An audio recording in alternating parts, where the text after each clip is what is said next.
déjenme, les comparto la pantalla. ¿Ya la ven? Sí, doctor, sí. Perfecto. Ok, bueno, pues vamos a empezar la clase de hoy. Nos vamos a dedicar a hacer análisis de datos puntuales. Vamos a empezar ya directamente con los datos que normalmente toman ustedes como médicos en una inspección, por ejemplo, datos de química sanguínea o toman a medidas de antropometría de diversos sujetos. Entonces vamos a ver hoy cómo analizamos esos datos para sacar información útil. Entonces, la frase de hoy es: conserva celosamente tu derecho a reflexionar, porque incluso el hecho de pensar erróneamente es mejor que no pensar en eso. Un día como hoy, en 1876, Alexander Graham Bell realizó su primera llamada telefónica. Entonces es muy importante porque, bueno, gracias a él viene todo este boom de la tecnología y en menos de 120 años ya hemos logrado tener celulares que nos comunican instantáneamente a cualquier lugar del planeta. ¿Qué hemos visto hasta ahorita? Pues hemos visto que es un sistema complejo. Recuerden, un sistema complejo, dijimos que estaba integrado por muchos componentes que no están correlacionados, que están correlacionados entre sí. Lo importante de los sistemas complejos es tomar en cuenta estas correlaciones, exhiben comportamientos colectivos autoorganizados y surgen propiedades emergentes que le permiten adaptarse a los cambios del entorno. Vimos el concepto de homeostasis, que es precisamente esta capacidad de autorregulada de los sistemas complejos de mantener constantes las condiciones del medio interno, compensando los cambios en su entorno por el intercambio controlado de energía e información con el medio externo. Es un equilibrio dinámico. Homeostasis no es un concepto estático, no son valores puntuales, sino que en realidad tenemos siempre fluctuaciones alrededor del valor que queremos tomar, y estas fluctuaciones nos hablan sobre esta condición de equilibrio dinámico que cambia continuamente en el tiempo. ¿Qué es salud? Pues sí, definimos la salud como este estado de control homeostático de balance entre robustez, entre parámetros fisiológicos dentro de rangos que garanticen la funcionalidad fisiológica y la capacidad de adaptarnos a los cambios del entorno.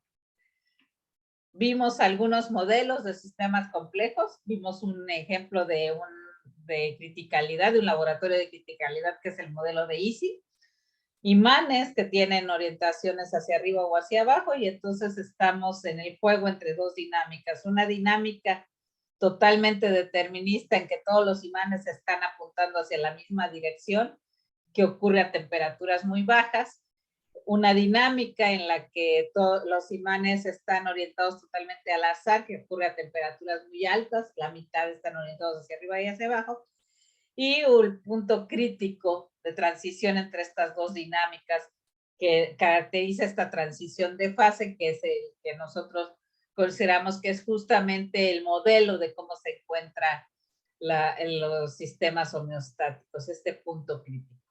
Un sistema correlacionado, vimos el modelo de Kuramoto, que consiste en muchos espines, en muchos resortes acoplados entre ellos, que están oscilando, son muchos osciladores, y entonces vimos que este sistema también tenía un punto crítico de transición justamente entre que todos los sistemas estuvieran acoplados o que todos los sistemas estuvieran desacoplados. Un ejemplo de autorregulación que fue el mundo de margaritas, en el cual teníamos margaritas blancas que reflejaban la luz del sol y margaritas negras que la absorbían totalmente, y entonces lo que pasaba en un sistema que tenía una cierta cantidad inicial de margaritas blancas y negras es que el sistema llegaba a un punto de equilibrio en el cual la temperatura del planeta se regulaba para estar justamente a la temperatura a la cual le gustaba vivir a las margaritas, y lo que teníamos eran islas de margaritas blancas y margaritas oscuras que estaban justo en este punto crítico. Vimos también un ejemplo de teoría de control y de homeostasis, Primero vimos el ejemplo de un aire acondicionado y cómo si se pierde el control homeostático de este aire acondicionado, pues lo que pasa es que las señales se dispersan y ya no se ejerce control. El doctor Rubén Foción nos explicó también con un modelo de robots los conceptos de homeostasis y cómo se puede considerar estos modelos de control. Y también vimos redes filogenéticas, un ejemplo que nos dio el doctor Gabriel García. También estuvimos viendo modelos típicos de crecimiento, vimos leyes de potencia, vimos el modelo de Malthus, el modelo logístico y el modelo de presa-depredador, que nos permiten describir cuál es el comportamiento que hay del crecimiento de poblaciones de diversos tipos. ¿Dudas de lo que hemos visto hasta ahorita? Este nada más fue un rapidísimo bosquejo de lo que habíamos visto antes de que ustedes presentaran sus proyectos. ¿Dudas?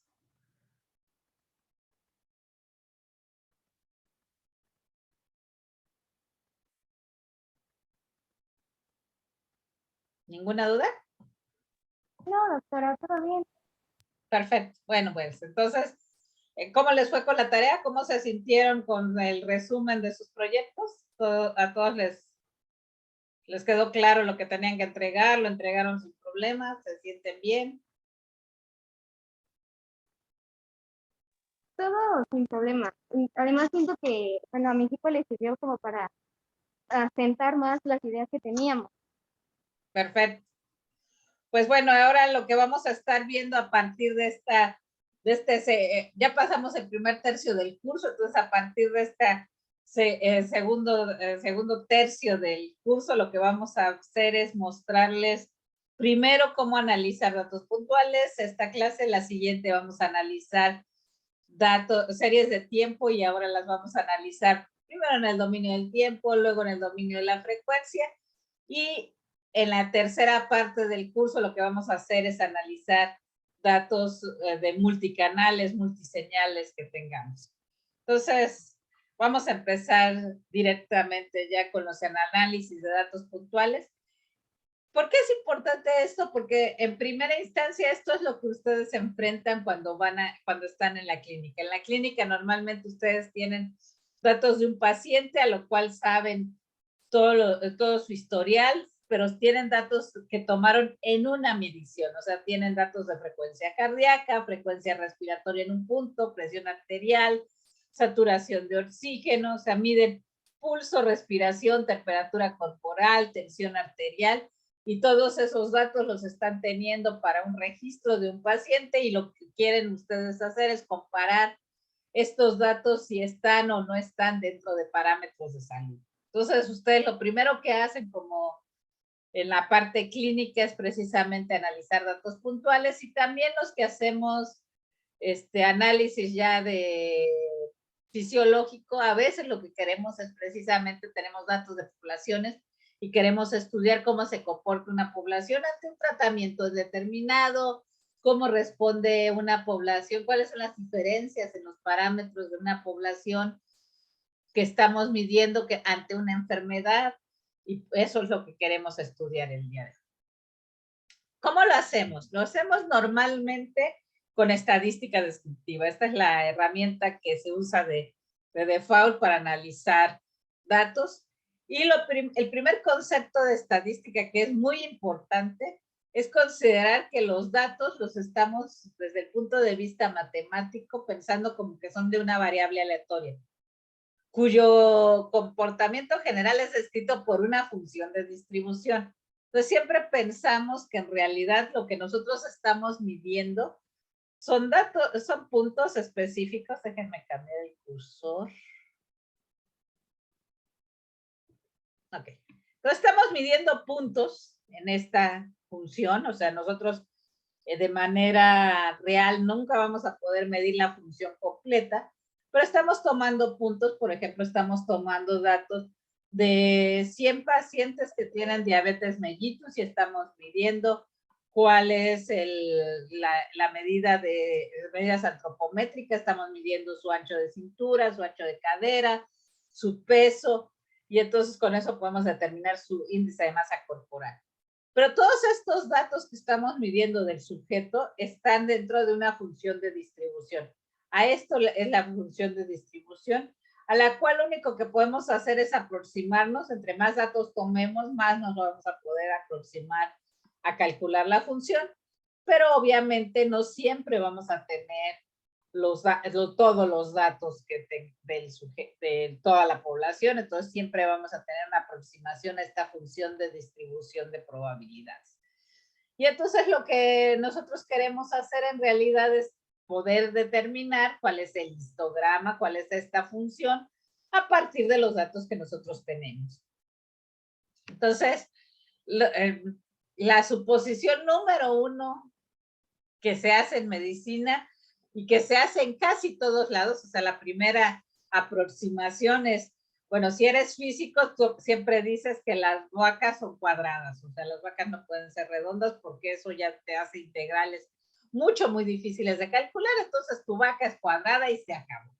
Bueno, ¿cuál es pues, la suposición que hacen los médicos?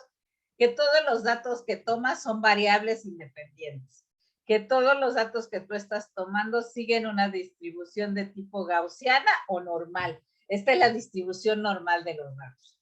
¿Qué quiero decir con eso? Que si yo mido la población, si yo mido la estatura de todas las personas que habitan el planeta Tierra, lo que voy a tener va a ser una distribución de tipo gaussiano.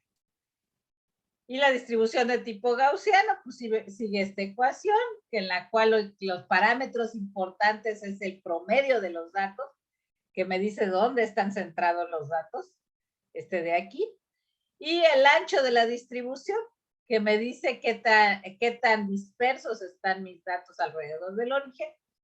Hay otro parámetro que me dice qué tan simétrica es la distribución, en el caso de una distribución normal o gaussiana, es totalmente simétrica para un lado y para el otro, tenemos el mismo número de puntos y en la misma área bajo la curva donde nosotros la midamos, entonces la distribución tiene una coeficiente de asimetría o un sesgo igual a 0, no tiene sesgo, y es simétrica, y tiene una kurtosis igual a 3, ahorita vamos a ver qué es eso. Pero ¿qué es lo importante? Que también nosotros podemos definir el 68% de los datos están más o menos a una desviación estándar. Si nosotros nos vamos a 2 desviaciones estándar, ya estamos cubriendo el 80% de los datos aproximadamente, y ya 3 desviaciones estándar y estamos cerca del 90% de los datos. Entonces, esta desviación estándar, al decirnos qué tan concentrados están los datos, nos dice que realmente lo importante, todo el comportamiento y todos los valores que vamos a tener en nuestra distribución están entre 2 o a lo más 3 desviaciones estándar de los datos. No vamos a tener colas largas o puntos que se nos salgan mucho de esta distribución. Y entonces cuando nosotros hacemos nuestros análisis en el mundo real, pues los datos que se salen de esta distribución, a esos datos les llamamos outliers, datos que salen de la distribución que nosotros esperamos, que es esta distribución gaussiana o normal. Entonces, ¿cuáles son los conceptos importantes cuando hacemos estadística? Pues, ¿dónde está el centro de la distribución? Quiero saber exactamente dónde está este punto central de mi distribución. Y bueno, hay 3 medidas para saber dónde está el centro de la distribución. Una de estas medidas que me dice cuál es el valor de este centro de la distribución es simplemente agarro los datos, los parto a la mitad y justo el valor que está en la mitad de todos mis valores, ese es el dato que yo llamo mediana, la mediana de los datos. Y bueno, para una distribución normal o gaussiana, pues como esta distribución es totalmente simétrica, si yo la doblara en 2, sería idéntica de un lado y del otro, pues efectivamente la mediana me habla de dónde está el centro de la distribución. Otro valor que se usa mucho para decir de medida de tendencia central es la moda de la distribución. ¿cuál es el dato que más se repite? ¿Cuál es el dato que más veces está presente en mi distribución? Y pues este también en este caso estaría justo en este punto, estaría la moda de los datos, estaría justo donde está la mediana. Y finalmente la que todos ustedes han usado muchas veces en sus cursos, que es el promedio de los datos. El promedio de los datos también está en este caso justo ahí. Y el promedio de los datos, ¿cómo lo calculo? Sumo todos los datos y los divido entre el número total de datos.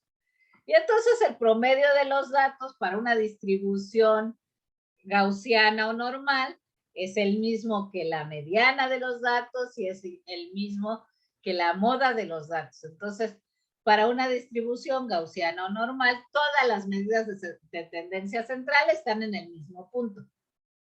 Da lo mismo si uso la mediana, si uso la moda o si uso el promedio para representar a la distribución.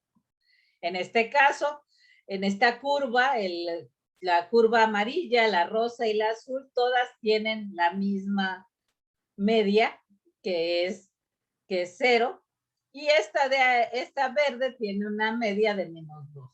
Está corrida hacia la izquierda 2 unidades. ¿Ok? Otras medidas importantes es, pues yo no nada más quiero saber dónde está el centro de mi distribución, sino quiero saber qué tan ancha es mi distribución. Una forma de saber qué tan ancha es la distribución es tomar el valor máximo de los datos, restarle el valor mínimo de los datos, eso se llama rango, y me dice cuál es la región donde tengo los valores de los datos. Pero bueno, eso en realidad no es tan representativo de la función. En realidad lo que yo quiero saber es si tomo el 70% de los datos, ¿dónde están?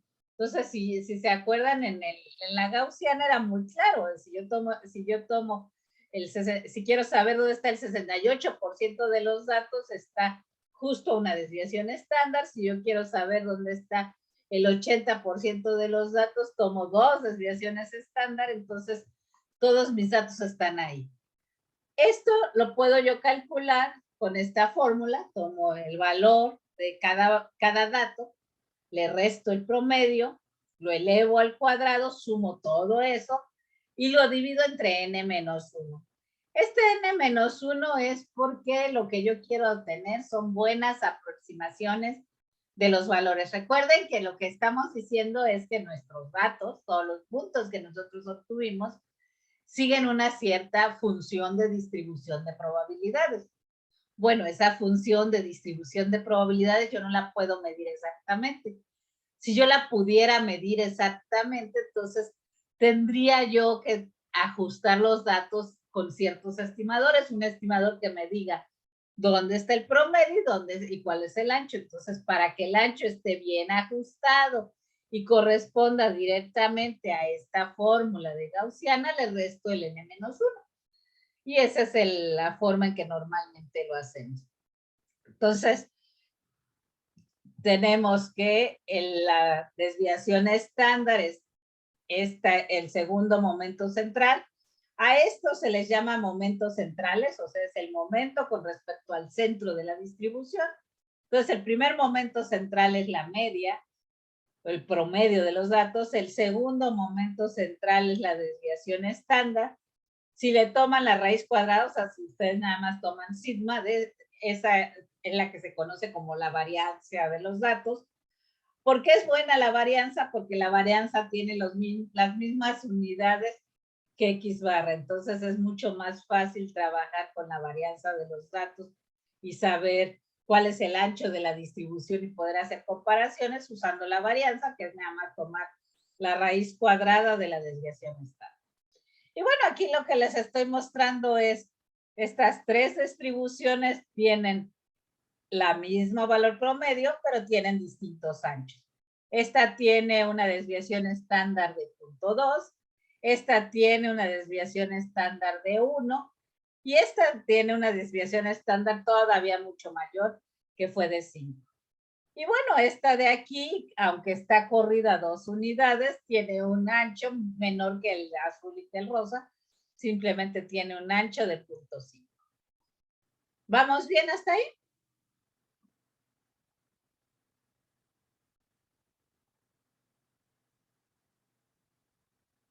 Bueno, suponiendo que seguimos yendo bien todos, entonces ahora vamos a ver el sesgo de la distribución. Entonces el sesgo es el tercer momento central. Entonces el tercer momento central lo que nos mide es qué tan simétrica es la distribución. Si la distribución es totalmente simétrica, este tercer momento central les va a dar 0. Quitarle todos los valores, el promedio, elevarlo al cubo y sumarlos, les va a dar 0. Entonces, el sesgo de la distribución o el tercer momento central para una gaussiana o para cualquier distribución simétrica va a ser 0. Si no es 0, quiere decir que tenemos una cola, o sea, si es negativa, vamos a tener, si este sesgo es menor que 0, vamos a tener una cola larga hacia la izquierda. Si este sesgo es positivo, es mayor que 0, vamos a tener una cola larga hacia la derecha. Y también es importante notar algo, si nosotros tenemos un sesgo negativo, el promedio va a ser menor que la mediana de los datos y menor que la moda de los datos. Si el sesgo es positivo, primero va a aparecer la moda, luego va a ser la mediana y luego el promedio de los datos. Entonces también el orden en que aparecen estos tres me hablan sobre la simetría de la distribución. Mediana, moda y promedio tienen el mismo valor para una distribución simétrica y difieren para distribuciones que tienen sesgo. También es importante que tomen en cuenta que a la hora de que ustedes hacen la estimación del sesgo, nuevamente vamos a tener un error en la estimación. Entonces, el error en la estimación es la raíz cuadrada de 6 entre n. ¿Qué quiero decir con esto? Que si ustedes tienen una n muy chiquita, menor que, o del orden de 6, simplemente ustedes no van a poder estimar con el momento central la simetría de la distribución. Tienen que tener al menos 6 datos para poder hacer una estimación del sesgo. Y entre más grande sea el número de datos que tienen, menor va a ser el error en la estimación de ese sesgo que ustedes generen. Y bueno, el cuarto momento central, que también es muy importante, es el que se conoce como kurtosis. La kurtosis me dice cuál es la curvatura de mi distribución, qué tan apilados están los datos alrededor del promedio. Y eso me habla precisamente de esta curvatura de la distribución, de qué tan aplanada está la distribución.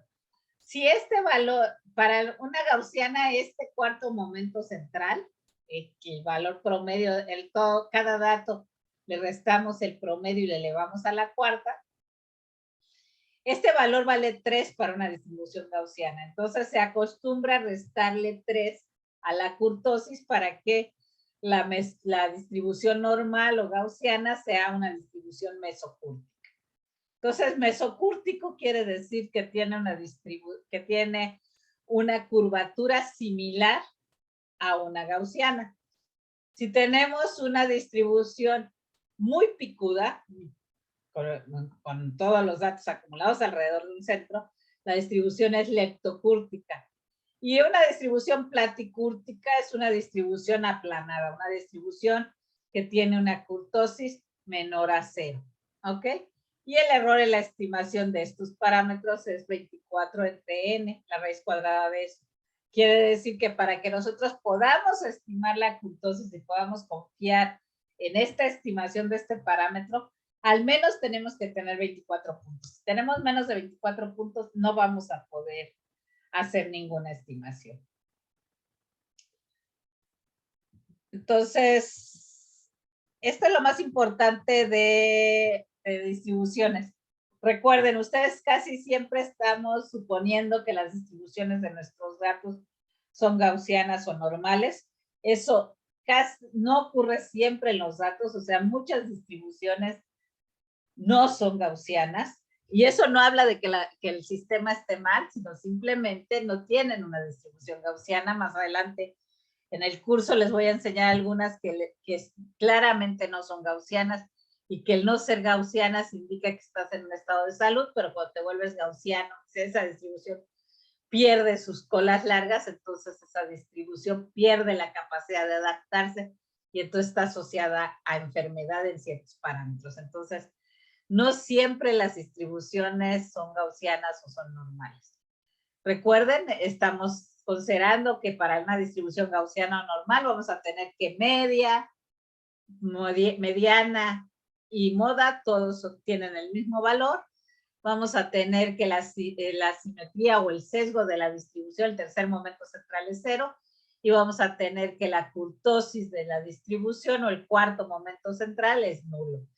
Si la distribución tiene colas hacia la izquierda o hacia la derecha, vamos a tener sesgos diferentes de 0. Y si la distribución es muy picuda o muy aplanada, también vamos a tener que la kurtosis es diferente de 0. Hay también un teorema muy importante en la teoría de probabilidades, en la teoría de estadística, que dice que cualquier distribución que ustedes quieran, en el límite de la n muy grande, o sea, si n es muy, muy grandota, la distribución se va a parecer a una distribución gaussiana o normal directamente. Y entonces todos tus estimadores van a darte el valor real de la distribución. ¿Cuánto es ese n grande? Depende mucho de los sistemas, pero en general n grande para muchos casos en fisiología es 30. Entonces, con una muestra más allá de 30 en general, se puede ver si es gaussiano o no es gaussiano y se puede hacer toda la estimación de estos parámetros. Entonces, 30 normalmente es lo que, por lo que ustedes ven que muchos estudios clínicos se hacen con 30 datos y dirían, ah, es un número mágico. No, es porque en realidad, si creemos que la distribución va a seguir una distribución gaussiana, y aplicamos esta teoría de los grandes números, con 30 datos ya tienen una aproximación muy buena de los valores reales de la distribución. ¿Dudas hasta ahí? ¿Preguntas sobre lo básico de estadística? Vamos a verlo con mucho más detalle también cuando veamos series de tiempo y vamos a estar enfatizando cómo hacer los cálculos de todos estos parámetros. ¿Dudas? ¿Preguntas? No, doctora, todo quedó muy claro. Muy bien. Bueno, entonces, otra cosa que es muy importante en medicina es hacer muestreos estadísticos. Ustedes en realidad cuando analizan una población, pues no pueden analizar a todos los sujetos del planeta. Estamos hablando de billones de personas, no podrían. Tampoco pueden analizar a todos los sujetos que tienen una enfermedad determinada, aunque sean enfermedades raras, normalmente hay más de un sujeto que tiene la enfermedad. Entonces, siempre lo que ustedes hacen es tomar de una población en general una muestra para hacer el análisis, y es muy importante que estemos conscientes si esta muestra es representativa de lo que estamos estudiando. Si yo quiero estudiar la población mexicana y hago una muestra de 50 individuos en la Facultad de Ciencias, pero 40 de ellos son extranjeros, no nacidos en México y que acaban de llegar, pues obviamente esa muestra no va a ser representativa de la población mexicana. Pero si yo lo que quiero estudiar es una muestra de, por ejemplo, quienes están trabajando en la Facultad de Medicina, tal vez esa muestra sí sea representativa de la población que hay en Facultad de Medicina. Entonces, ahí está la clave de todo. ¿Qué fue lo que usé para poder definir mi muestra? Pues primero tengo que tener una pregunta de investigación. O sea, mi paso número 1, como siempre les he dicho, es la pregunta de investigación. Ustedes deben de decirme, bueno, yo lo que quiero estudiar es a las personas que tienen síndrome metabólico o a las personas que tienen diabetes mellitus y cuál es el riesgo de que adquieras diabetes mellitus. Bueno, esa es tu pregunta de investigación. Entonces tú debes de seleccionar una muestra y las variables que vas a medir en esa muestra deben de contestar tu pregunta.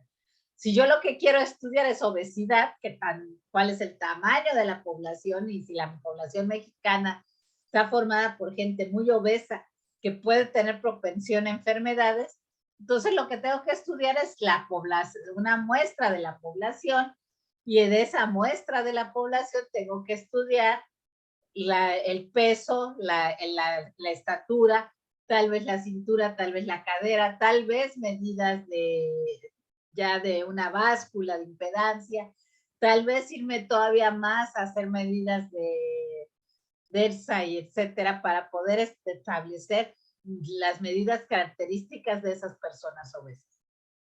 Entonces, lo primero es establecer claramente mi pregunta de investigación y cuál es la hipótesis que yo quiero probar. Mi hipótesis, por ejemplo, puede ser que quiero probar que la población mexicana es más obesa que la población de Japón. Entonces tengo que tener una muestra de población mexicana y una muestra de población japonesa y comparar los valores promedio de la cintura y cadera, por ejemplo, o del índice de masa corporal de la población mexicana y de la población japonesa. Ya que tengo claro cuál es mi pregunta de investigación que quiero contestar, cuál es mi hipótesis de trabajo que quiero probar, o sea, nótese, tengo que tener claramente establecido cuál es la hipótesis que yo quiero probar, pues tengo que tener en cuenta que cuando hago estadísticas o cuando estoy midiendo esta población, pues en mi muestra puedo tener dos tipos de errores. Uno es un error falso positivo. Rechazo mi hipótesis nula cuando era verdadera.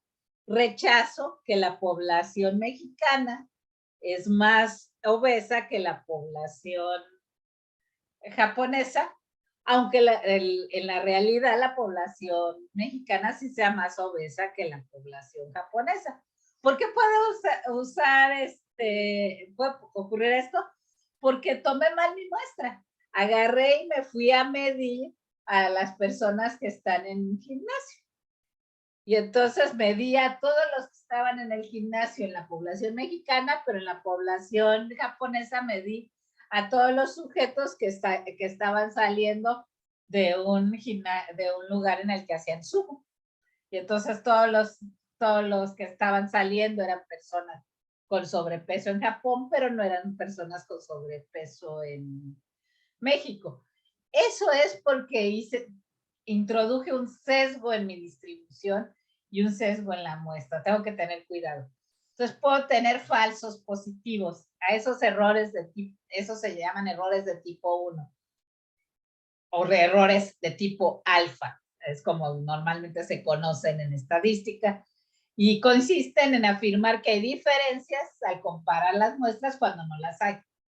Y esta es rechazas tu hipótesis nula cuando en realidad esa hipótesis nula era verdadera.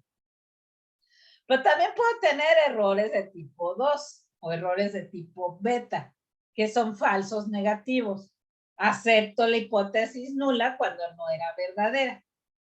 Afirmar que no existen diferencias cuando sí las hay. Por ejemplo, mi hipótesis es que la población mexicana no tiene más sobrepeso que la población japonesa, que tienen el mismo tamaño tanto los mexicanos, en las mismas condiciones de obesidad en México que en Japón. Entonces puedo yo tener un error de tipo 2, un error falso negativo, si yo estoy tomando una muestra que tiene algún sesgo o estoy tomando tamaños de muestra que no son representativos de las poblaciones que estoy midiendo. Entonces, el error tipo 1 o alfa es en realidad lo que conocemos como significancia estadística y les da este famoso p-value que ustedes han oído por todos lados. ¿Y qué es el p-value? Es el valor que yo le doy de probabilidad de que mi resultado tenga una significancia estadística, que el 95% de las ocasiones esté correcto. Eso quiere decir que mi alfa va a valer 0.05. O que el 99% de mi afirmación es correcta. Eso quiere decir que mi alfa es 0.01. ¿Qué valor de significancia estadística uso? Pues depende de varias cosas. Una, si yo, conforme más alto sea mi valor de significancia estadística, pues mayor va a ser el tamaño de muestra que voy a necesitar. Y entonces, pues tal vez no puedo hacer muchos estudios porque no tengo dinero suficiente para realizar el estudio que yo quiero. simplemente por eso, o porque no existen suficientes sujetos en la población que yo puedo estudiar para hacer el estudio que quiero. Entonces, mi alfa tal vez no puede ser de 0.01, y entonces me debo de conformar con un alfa de 0.05, o puede ser peor, que me tengo que conformar con un alfa de 0.1, es decir, solo el 90% de significancia estadística. Entonces, eso depende de qué tantas muestras disponibles tengo, qué tanto dinero tengo para hacer mi experimento y también qué tan importante sea el resultado. Por ejemplo, si lo que yo estoy estudiando es la probabilidad de que tengas SIDA, por supuesto que mis alfa, mis falsos positivos, yo quiero que sean muy, muy pequeños. O sea, quiero que tener una alfa de 0.001, porque no le voy a decir a alguien que tiene SIDA cuando en realidad no lo tiene. Entonces, falsos positivos ahí serían muy graves. Pero, por ejemplo, si lo que yo quiero decir es que alguien tiene obesidad en una muestra de poblaciones, tal vez con una significancia de 0.05 sea más que suficiente. Entonces, este error del tipo 1 también depende de los criterios propios del experimento que estamos realizando. Otra cantidad muy importante tiene que ver con beta. ¿Se acuerdan? El error de tipo 2. El error de tipo 2 eran los falsos negativos. 1 menos beta nos dice el poder de la prueba que yo estoy haciendo, del estudio que yo estoy haciendo. Me dice la probabilidad de rechazar la hipótesis nula en la muestra si el efecto en la población es igual a mayor al efecto del tamaño predicho.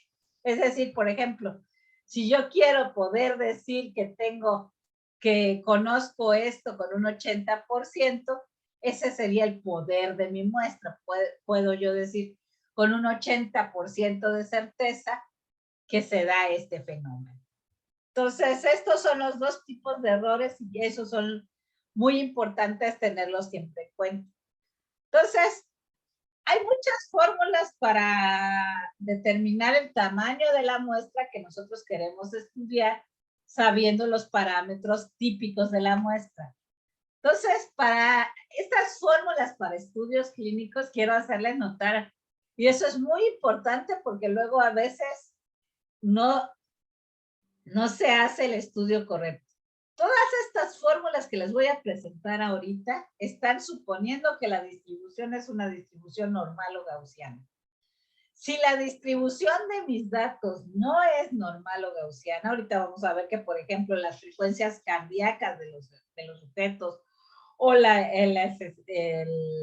distribución de presiones arteriales o de temperaturas corporales no son gaussianas, entonces este valor de n que les van a dar va a ser un estimado que va a estar muy por debajo del valor real de la n que ustedes necesitan para muestrear sus datos. Entonces, este n es un límite inferior, suponiendo, bueno, es un límite bastante bueno si la distribución es gaussiana. Si la distribución no es gaussiana, esta n es un valor aproximado del tamaño de la muestra que ustedes deberían tener. Entonces, ustedes normalmente ya tenemos una pregunta de investigación, ya tenemos una hipótesis con la cual queremos comparar. Y ahora lo que queremos hacer es, por ejemplo, mi hipótesis es ver la diferencia del valor promedio de los datos antes y después de que yo realice mi estudio. Bueno, para establecer este tamaño de muestra que yo necesito, pues necesito saber qué es lo que se ha hecho en la literatura y cuáles son los valores promedio que se consideran que son los rangos en la literatura. Y entonces utilizar esa media deseada, que es la que yo considero que corresponde a la literatura. Por ejemplo, ustedes quieren medir glucosa en la sangre. Y entonces quieren medir la glucosa en la... Bueno, vamos a regresar primero a mi caso de que yo quiero medir la obesidad en la población mexicana. Bueno, yo sé que el índice de masa corporal de una persona debe de estar entre 18 y 25 para considerarse que tiene peso normal. De 25 a 30 tiene sobrepeso y más de 30 decimos que tiene obesidad y ya hay hasta diversos grados de obesidad. Bueno, pues ahora si ustedes dicen, bueno, lo que quiero estudiar es la media de la población mexicana. Bueno, quiero ver cómo cambio la media de la población al hacerles una intervención de una dieta. Y entonces ustedes le ponen una dieta y ejercicio a su población y quieren ver si bajó o no bajó de peso su población. Bueno, entonces ustedes lo que quieren es que lleguen a la media deseada, a un valor de referencia que ustedes conocen. Ustedes desean que la población tenga un valor promedio entre 18 y 25 de IMC. Entonces, el valor promedio que ustedes desean es de 25, por ejemplo. Pero ya saben que en la literatura está dicho que no es cierto, que la población mexicana en promedio somos gorditos, entonces tenemos un IMC promedio de la población mexicana alrededor de 26 para mujeres jóvenes sanas. Entonces, no deben de ponerlo en 20. Si lo ponen en 20, su media deseada está fuera del rango, bueno, su media de referencia va a estar fuera del rango real que están los datos. Los datos van a estar en media de referencia de 26, esa es la hipótesis. Entonces, 26 menos la media que desean. Pongamos que quieren que estén justo en medio del IMC, entonces ponen una media de 21. Entonces ya tienen estos tamaños. ¿Cuál es la desviación estándar que le van a dar los datos? Normalmente es qué tan anchas son las distribuciones. En el caso de población mexicana, ya hay muchos estudios que dicen que este ancho para el índice de masa corporal es del orden de 2, entonces ese es el valor que le van a dar de estimación para calcular el valor de su muestra. Y ahora, si quieren una significancia de 0.05, un pi-value de 0.05, esta zeta alfa va a valer 1.96, o sea, esta zeta alfa es la probabilidad de tener falsos positivos, esta zeta beta está asociada con su probabilidad de darles falsos negativos, y si lo que ustedes quieren es un poder del 80%, el valor que van a usar para zeta beta va a ser 0.84. Sustituyen valores y bueno, ya les puede dar el tamaño de la muestra que ustedes necesitarían para estudiar antes y después de un estudio esta población en específico. Entonces, todos estos valores que les estamos diciendo, la media de referencia y la media deseada, van a depender totalmente de los datos que tienen de su población y de lo que saben de la literatura, lo que ya se sabe. Si están haciendo un estudio totalmente novedoso con un parámetro que nadie ha medido jamás, pues siempre hay que hacer una prueba piloto y hacer un tamaño de muestra más o menos conocido, y entonces estas cantidades son las que van a tener como duda y ustedes van a poder calcularla, van a saber cuál es la N para los datos que usaron y van a medir cuál fue el promedio de referencia y ya podrán despejar cuál es la media deseada de sus datos. Entonces, esta es la fórmula que usarían si lo que quieren calcular es el valor de la muestra que necesitan para un valor de promedio antes y después de un estudio que ustedes quieren realizar. ¿Cuál sería la N que necesitarían? Tengan en cuenta que si su variable no se comporta como una gaussiana, lo que ustedes van a tener aquí es un límite inferior. Entonces, en realidad tienen que usar muchos más que esa N. Esta es para si lo que tienen son estudios pareados, están haciendo un estudio pareado con que tienen dos muestras con medias dependientes una de la otra. Esta es la fórmula que van a utilizar, en la cual van a tener la desviación estándar del grupo 1, la desviación estándar del grupo 2. La desviación que van a meter aquí en realidad es la diferencia de desviaciones estándar. Van a tener la media del grupo 1 que están utilizando, la media del grupo 2 que están utilizando, y van a medir este valor delta, que va a ser precisamente esta diferencia entre las medias. Y bueno, nuevamente, estos valores de 1.96 y 0.84 son para estos valores de significancia.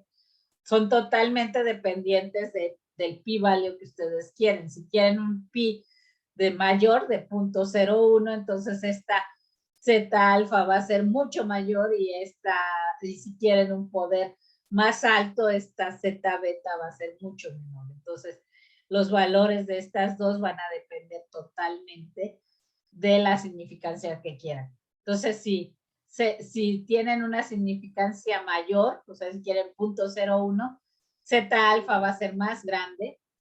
Si quieren una potencia mayor, zeta beta va a ser más grande y entonces el numerador va a crecer y entonces eso va a implicar que van a necesitar un número más grande de muestra para poder llegar a una mayor significancia. ¿De qué depende también esto? Depende del ancho de la distribución. Si el ancho de las distribuciones es muy grande, esto también implica que vamos a necesitar un tamaño de muestra muy grande. En los experimentos de animalitos, de ratones, por ejemplo, las distribuciones y los valores de los parámetros típicos de muestras de ratones tienen anchos muy pequeños. Entonces, en realidad necesitamos n pequeñas para hacer conclusiones de ellos.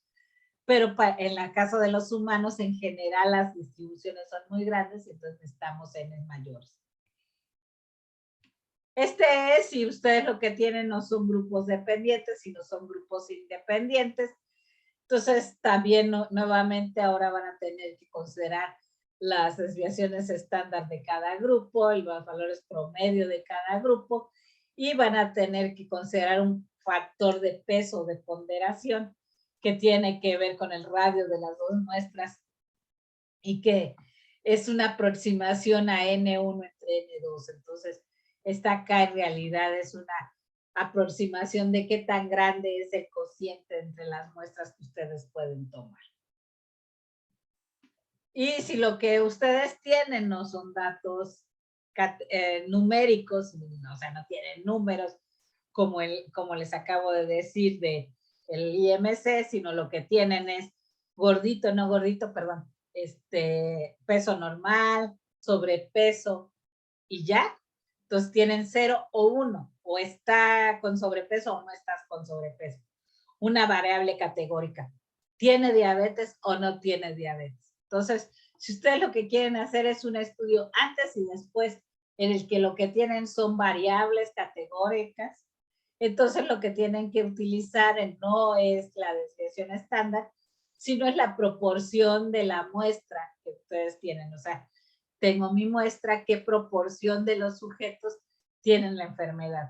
Por ejemplo, sabemos de estudios que el 20% de la población mexicana mayor el dato no es exacto, nada más es ejemplo, el 20% de la población mexicana mayor de 40 años tiene diabetes. Bueno, entonces la proporción muestral hipotetizada sería ese 20%. La muestral proyectada sería lo que la que se espera en realidad de esa población, tal vez un 10%, y entonces pueden ustedes hacer el cálculo. Nuevamente, zeta alfa y zeta beta están en el numerador. Si ustedes quieren aumentar la significancia o quieren aumentar el poder, es decir, quieren aumentar el número quieren reducir el número de falsos positivos y quieren reducir el número de falsos negativos, la n les va a aumentar drásticamente y dependen también de este valor que es el complemento de n y n0, que tiene que ver con cuántos sujetos en realidad tengo disponibles en la muestra. ¿Dudas, preguntas hasta ahí? Estas fórmulas están en cualquiera de las paqueterías estadísticas, en SPSS, en R, en Python, en donde ustedes quieran, y lo único que tienen que tener claro es qué números van a meterles en estas formulitas. Y tengan en cuenta que todas estas fórmulas, que son las que están programadas en todas estas paqueterías, tienen la hipótesis muy importante de que la distribución es una distribución gaussiana. Si la distribución de sus datos no es gaussiana, estos valores de n que les dan es un límite inferior del tamaño real de la muestra que ustedes necesitarían. O sea, al menos necesitarían un poco más de esa n que les están dando para poder hacerlo, un resultado que tenga la significancia estadística que ustedes quieren y el poder de predicción que ustedes quieren. ¿Dudas, preguntas hasta ahí?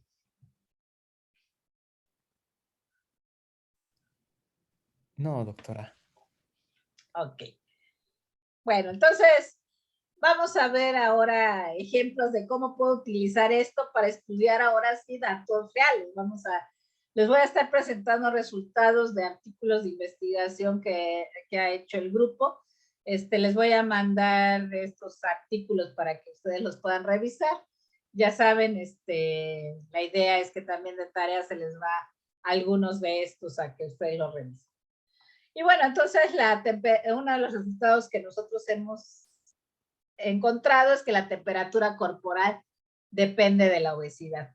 Aquí, ¿qué se hizo? Se tomó una muestra de 2,700 universitarios y lo que medimos fueron diversas cosas de los universitarios. Medimos su peso, su estatura, se les tomó una muestra sanguínea. Este es un proyecto que se llama Proyecto 42, que los datos están disponibles para cualquiera que los quiera estudiar. Pero en particular aquí lo que les estoy mostrando son, de esos datos tomamos la temperatura corporal de los sujetos, o sea, la que les midieron con un termómetro que se puso en oreja de ellos, y estamos simplemente poniendo todos los datos de los sujetos. Entonces aquí cada puntito que ustedes ven en es el valor de la temperatura corporal de un sujeto contra la masa, el índice de masa corporal de los sujetos. Entonces aquí tenemos sujetos que tienen un índice de masa corporal normal. Estos son sujetos con sobrepeso y estos son sujetos obesos. Si se fijan ustedes aquí de los datos, el valor promedio de la distribución está más o menos por aquí. Lo que les decía, que no, la mayoría de la población mexicana no está en esta región, sino que está más bien en la región de este lado, un poquito tendiendo hacia acá. Y bueno, lo que vemos es que la temperatura corporal depende de qué peso tengamos. Entonces, en amarillo están los sujetos que tienen peso normal. Entonces, la distribución que se toman de todos los datos, o sea, si yo trazo todos los puntos, caen en estas curvas que ustedes están viendo aquí. Los sujetos que tienen bajo peso, o sea, que están en esta región, hay muy poquitos, pero sí los hay. O sea, estos sujetos que están aquí corresponden a esta línea verde punteada.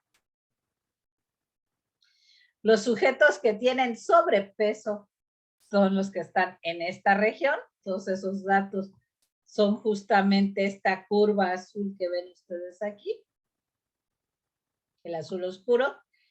Y los obesos, que son todos los sujetos que están en este grupo. Aquí no separé por obesidad y obesidad mórbida, sino que ya los dejé todos simplemente obesos. Son estos azul claro que vemos aquí. Y bueno, ustedes me pueden decir simplemente de ver la distribución de los datos que hay diferencias claras entre ellos. La primera es que los sujetos que tienen un peso normal tienen dos temperaturas características. Entonces tenemos unos sujetos que su temperatura promedio está alrededor de 36 grados y otros que están alrededor de 36.5. Entonces estas son las temperaturas para los sujetos que tienen peso normal. Pero la mayoría de la población está centrada en una temperatura de 36 grados centígrados. La distribución es bimodal, o sea, tiene dos modas, esta y esta de aquí. A eso le llamo una distribución bimodal. Tienen varios picos en su distribución. Yo podría ajustar una gaussiana aquí y otra gaussiana en este lado de la distribución, sumar las dos gaussianas y me daría una curva que representa más o menos a los de peso normal. ¿Qué pasa con los sujetos obesos? Pues que los sujetos obesos están más calientes en general, que lo que estamos viendo es que en realidad el pico, la mayor moda de los datos, o sea, los datos que más tienen los sujetos, están alrededor de 36.5, o sea, sí son bimodales, pero están inclusive un poquito más, 36.6 grados centígrados. O sea, que están más calientitas su temperatura que la temperatura de los sujetos normales. Eso lo sabemos, o sea, todos tienen la experiencia de que han visto que las personas obesas, en realidad, cuando están en un lugar cálido, tienen una respuesta peor, o sea, se acaloran más, sufren más bochornos y tienen más probabilidades de tener problemas de choques de calor, porque tienen una temperatura de su punto de homeostasis está un poquito elevado con respecto a los de peso normal. Y los de bajo peso lo que vemos es que no tienen esta distribución bimodal, sino que en realidad parecería que ambas curvas tienen el mismo pico, o sea que en realidad podemos tener sujetos cuya temperatura está alrededor de 36, pero podemos tener sujetos con temperatura alrededor de 36.5. Y la transición entre normalidad y obesidad está justamente en estos sujetos de sobrepeso. Entonces, toda esta información simplemente la sacamos al estudiar los datos de temperatura corporal de una población. Entonces, lo importante es que la temperatura corporal en una población va a depender del grado de obesidad de la población. Ese es un resultado muy importante y muy interesante. O sea, cuando ustedes me están diciendo que están midiendo a alguien que tiene fiebre, pues primero díganme cuánto pesa, porque tal vez ese alguien no está teniendo fiebre, sino simplemente está un poco más caliente porque tiene obesidad. Entonces su punto de homeostasis está un poquito corrido con respecto al punto de homeostasis de los que tienen un peso normal. Entonces, para decirme cuál es la temperatura corporal de un sujeto, necesito que ustedes me digan si ese sujeto tiene un peso normal o tiene sobrepeso, obeso, etc. Otro estudio que nosotros hicimos fue un estudio de trastornos metabólicos en este mismo grupo de población que les estoy hablando, de los sujetos que fueron 2.572 sujetos que se tomaron datos en la UNAM. Tenemos una población de jóvenes, adultos y viejos, y medimos diferentes parámetros. Aquí lo que estamos mostrándoles es el valor promedio de los datos, es este cuadrito, y arriba y abajo una desviación estándar de los datos. Y entonces, si ustedes toman la hemoglobina glucosilada, lo que vemos es que esta hemoglobina glucosilada es más grande conforme más viejos nos volvemos, y además tiene una dispersión mucho mayor, o sea, tenemos mayor desviación estándar, mayor varianza en los datos, si conforme nosotros estamos envejeciendo, estamos perdiendo el control de este parámetro. Este parámetro tiene una pérdida de control conforme nosotros envejecemos.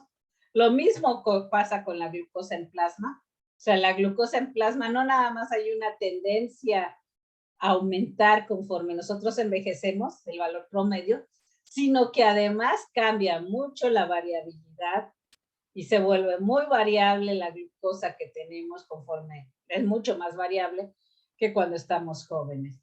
La insulina sérica casi no varía, o sea, la insulina sérica, si se fijan, no podemos decir que hay una diferencia estadísticamente significativa en el valor de la insulina sérica en los diversos grupos de población, y la varianza sí cambia un poco, pero en la población donde mayor cambio tiene esta varianza es en los adultos mayores, y no en los adultos mayores, pero no en los adultos que aquí clasifiqué como viejos. Mi corte fue de 20 a 40, de 40 a 60 y de 60 en adelante. También hemos encontrado que los trastornos metabólicos no nada más dependen, bueno, entonces ya vimos que los trastornos metabólicos van a ser distintos conforme nosotros envejecemos.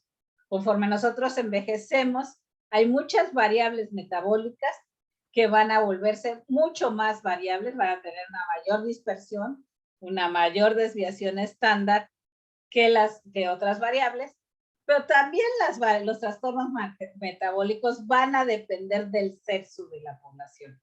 Aquí verdes son datos de mujeres y amarillos son datos de hombres. Cada puntito corresponde a los datos de un hombre y verde a los datos de una mujer. En este eje les puse la edad en años. Y lo que estamos viendo aquí es la estatura, o sea, las mujeres somos más bajitas que los hombres en general. Este es el índice de masa corporal. Si se fijan, aquí hay una curva de tendencia de los datos, hacia cuál es la tendencia de los datos. Y bueno, lo que vemos es que la curva de las mujeres y de los hombres tiene un pico alrededor de los 50 años, o sea, el máximo peso que vamos a adquirir es alrededor de los 50 años. Y este es la circunferencia de la cintura. Y bueno, también vemos exactamente esta misma tendencia de que va, crece y crece y crece y tiene justo un pico en alrededor de 50. Pero ¿qué es lo interesante? Ahora sí, lo que yo hago es trazar los histogramas, o sea, veo cuántos datos hay para cada valor de glucosa, por ejemplo. Entonces aquí estoy calculando cuál es la glucosa en ayuno cuando es menor a 100 milimols por litro, menor a 100, de 100 a 125, o sea, estos son sujetos sanos, sujetos prediabéticos y sujetos diabéticos. Y aquí lo que les presento son verdes son datos de mujeres y blancos son datos de hombres. Y bueno, lo que vemos es que las distribuciones son muy distintas en hombres y mujeres. Y entonces lo que estamos viendo es que las mujeres tienen una distribución menos ancha, con valores más bajos, una distribución más, y esta distribución se ve tanto para los sujetos en los diversos grupos, para los parámetros HDL, para el parámetro LDL y para el colesterol total. Entonces, el perfil de lípidos, perfil lipídico para los tres grupos que les estoy yo diciendo, es distinto si eres hombre o si eres mujer, y además este perfil lipídico en general es menos ancho para mujeres. Las mujeres tenemos una respuesta mucho más robusta, mucho más estable, mucho más rígida que los hombres, que ya se los había mencionado alguna vez y se los voy a estar mostrando a lo largo del curso. Bueno, también los trastornos metabólicos en este artículo que publicamos con el grupo del doctor Chris Stephens, se muestra que dependen no nada más de la edad, del sexo, sino que también van a depender del nivel educativo. En este eje lo que les estoy poniendo es el nivel educativo. Estos son los que tienen solamente primaria, secundaria y preparatoria, que tienen licenciaturas, maestrías y doctorados. Igual verdes corresponden a datos de mujeres, amarillos corresponden a datos de hombres. Esta línea que están viendo aquí son los valores promedio de las dos distribuciones y estamos viendo cómo estas distribuciones cambian dependiendo del nivel educativo. Entonces, lo que estamos mostrando es que este simple estudio de poblacionales me permite separar a las poblaciones, me permite entender las diferencias en una población y me permiten entender que hay variables que van a depender del nivel educativo, de mi edad, de mi sexo. ¿Qué es importante señalar? Que bueno, el resultado importante del estudio que les estoy mostrando, por ejemplo, es que hay una significativamente menor riesgo de tener una presión arterial sistólica alta, una glucosa elevada, una hemoglobina glicosilada elevada, triglicéridos altos y un HDL bajo, si nosotros tenemos más educación. Entonces, todas estas variables que les estoy mostrando aquí mostraron ser estadísticamente significativamente tener menor riesgo si teníamos mayor educación. mientras que no tenía ninguna correlación significativa, estadísticamente significativa, todas estas variables de aquí. ¿Qué quiere decir? Que si yo hago un programa de salud para tratar de mejorar el riesgo de tener trastornos metabólicos, las variables a las cuales yo debo de tratar de modificar y que puedo hacer que las personas modifiquen con dieta y ejercicio, van a ser todas estas. Pero la presión arterial diastólica, la insulina basal, el ácido úrico, el colesterol total y la LDL, el colesterol LDL, esos no los puedo cambiar. Simplemente por cambiar mis hábitos y por cambiar mi nivel educativo y por saber que puedo tener riesgo. Entonces, lo que debe de estar como políticas públicas o políticas de salud tienen que ver con esto. Entonces, la salud pública tendría que ir a hacer para todo lo posible para poder disminuir esto, aumentando el conocimiento de la población. ¿Dudas hasta ahí para que les presente el último de los estudios que quería enseñarles?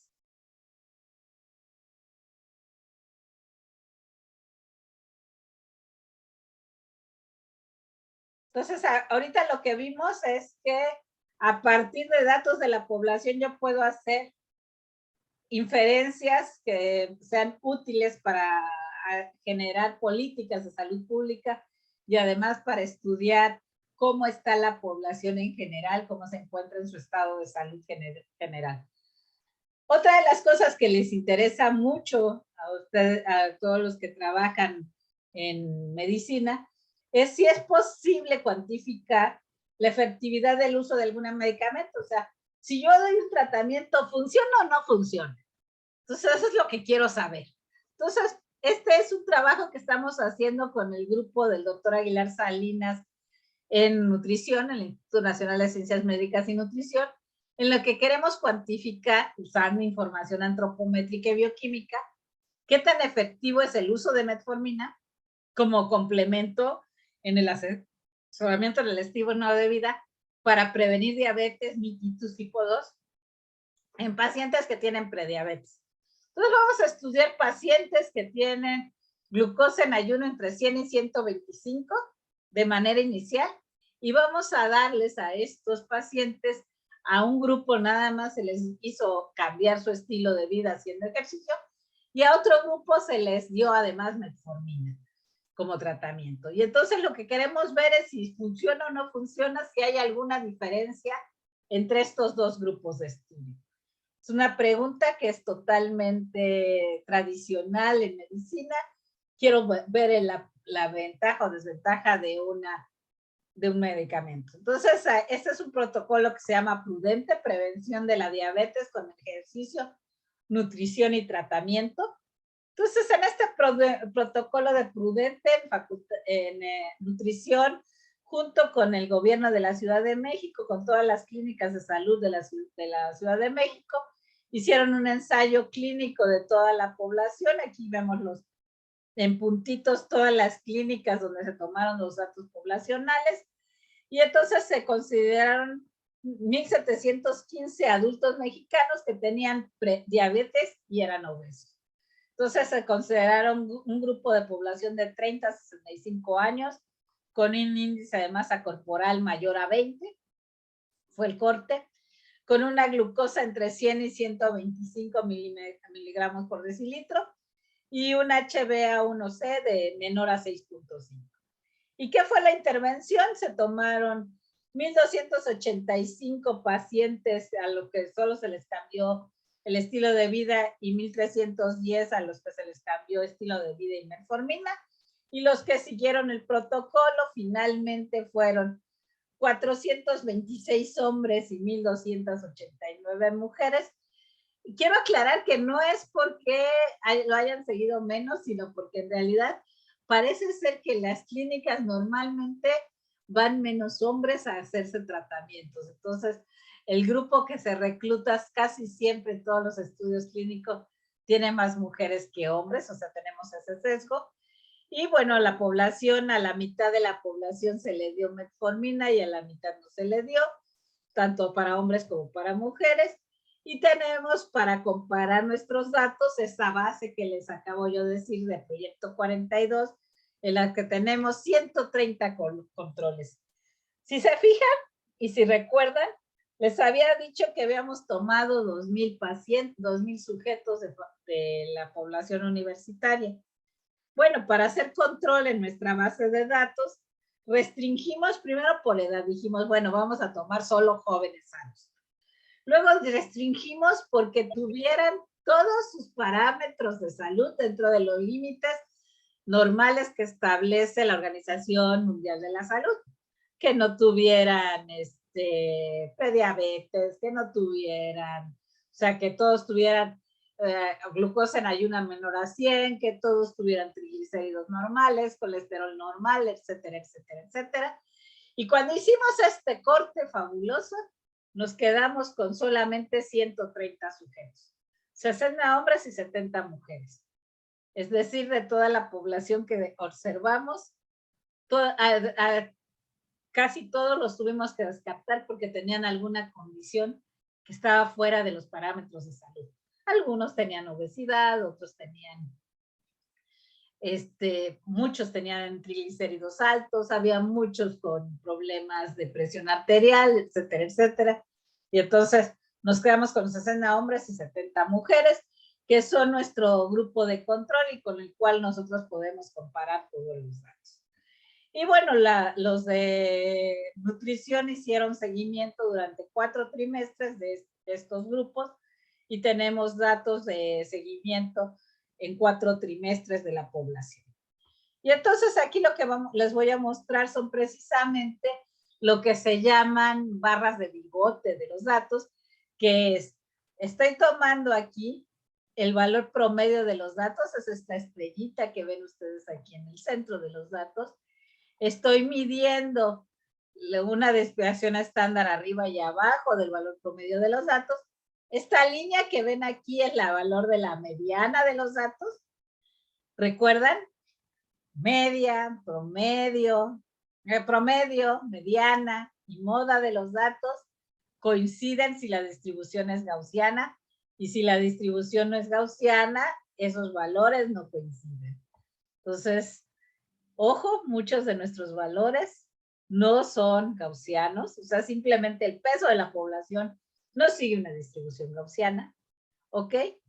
Y estos de aquí que ven aquí, esta flecha que indica, este es el valor máximo de los datos y el valor mínimo de los datos.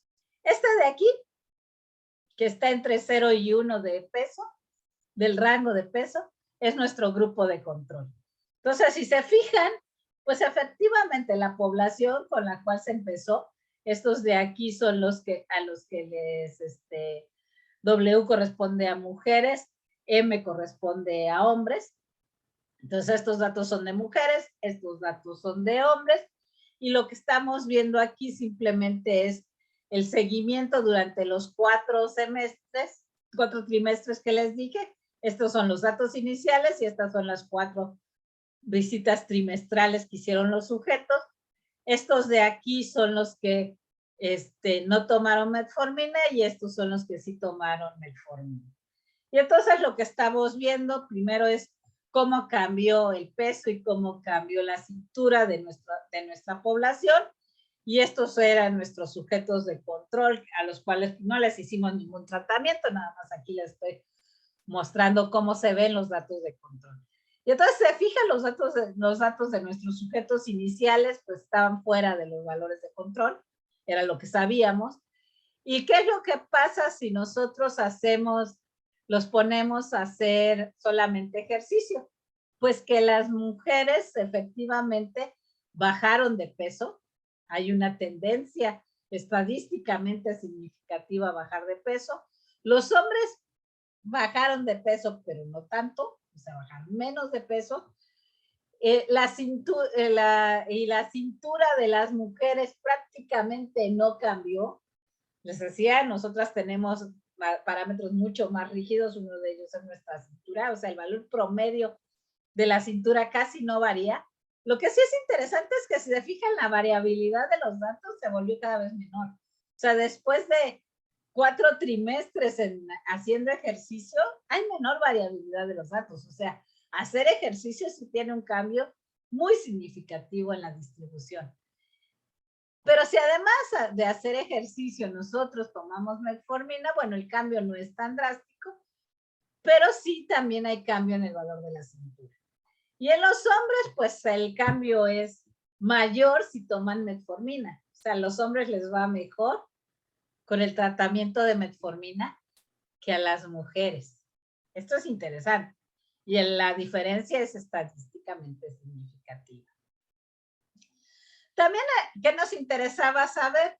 Pues lo que queremos medir es el riesgo de diabetes mellitus. Por eso los pusimos a hacer ejercicio y los pusimos a hacer dieta. Eran pacientes prediabéticos.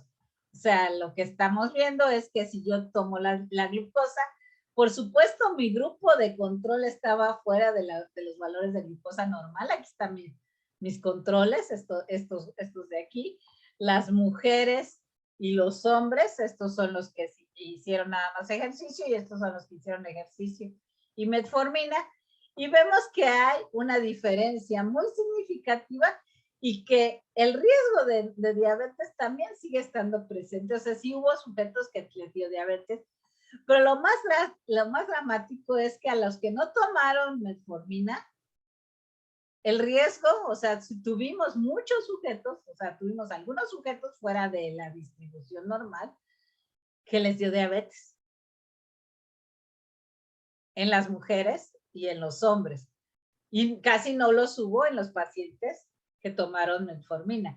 Entonces, el riesgo de tener diabetes mellitus disminuye significativamente por el simple hecho de tomar la metformina, tanto en hombres como en mujeres. En mujeres, el riesgo, si nada más estamos haciendo ejercicio, sigue siendo muy alto. Ok, esta es glucosa y este es HbA1c y lo mismo está pasando en ambos parámetros. Ok, otro hallazgo importante que encontramos es que la presión arterial también cambió, sobre todo en hombres. Disminuye la variabilidad de la presión arterial en los hombres cuando toman metformina, que si no lo toman en la sistólica, pero no en la diastólica. O sea, algo que ya habíamos visto, que los cambios en diastólica no son tan significativos como lo son en sistólica. Y el rango de, estos son, perdón, esto está mal, estos son lípidos. Estos son triglicéridos y esto es colesterol total, perdón. Esto no es presión arterial. Triglicéridos y colesterol total. Y cómo cambian también bajo el tratamiento. También vemos que el riesgo en colesterol total tampoco es mejorado por hacer ejercicio, pero sí mejora con metformina. Aquí se volvió mayor la variabilidad, aunque la tendencia de los datos sí tuvo una disminución un poco. Bueno, ¿dudas de cómo hacemos estos análisis? ¿Preguntas?